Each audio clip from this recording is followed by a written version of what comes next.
দেখো বন্ধুরা, এই সেই স্থান দিয়ে আমাদের প্রিয় ছোট্ট ভগবান শ্রীকৃষ্ণকে বাবা বাসুদেব কংসের হাত থেকে রক্ষা করতে চুপচুপ করে লুকিয়ে লুকিয়ে ছোট্ট ভগবান শ্রীকৃষ্ণকে মাথায় করে যমুনা নদী পেরিয়ে এনে এই নন্দ বাবার ভবনে এনে লুকিয়ে রেখেছিল। আর দেখো, এই সেই বৃক্ষ যেখানে ভগবান শ্রীকৃষ্ণ গৌচারণ করে সে এখানে বসে বসে বিশ্রাম করত।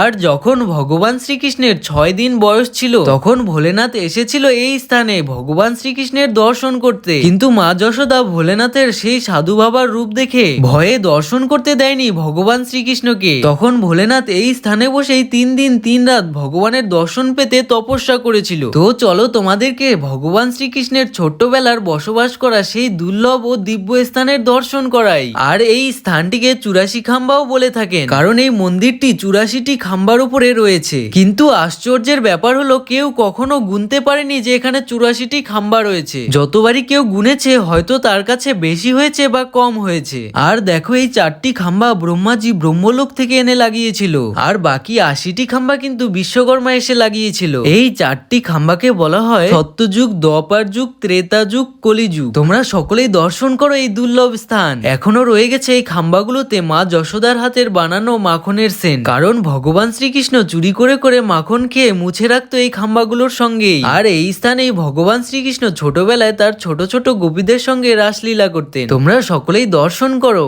আর চলো তোমাদেরকে এখন দেখাই ভগবান শ্রীকৃষ্ণ মাখন চুরি করে এনে কোথায় বসে বসে খেত। তোমরা সকলেই দর্শন করো। দেখো, এই সেই স্থান যেখানে বসে বসে ভগবান শ্রীকৃষ্ণ চুরি করে এনে মাখন খেত। তোমাদের কেমন লাগলো ভগবান শ্রীকৃষ্ণের বাল্যকালের বসবাস করা এই স্থানের দর্শন পেয়ে কমেন্ট বক্সে জানিও কিন্তু।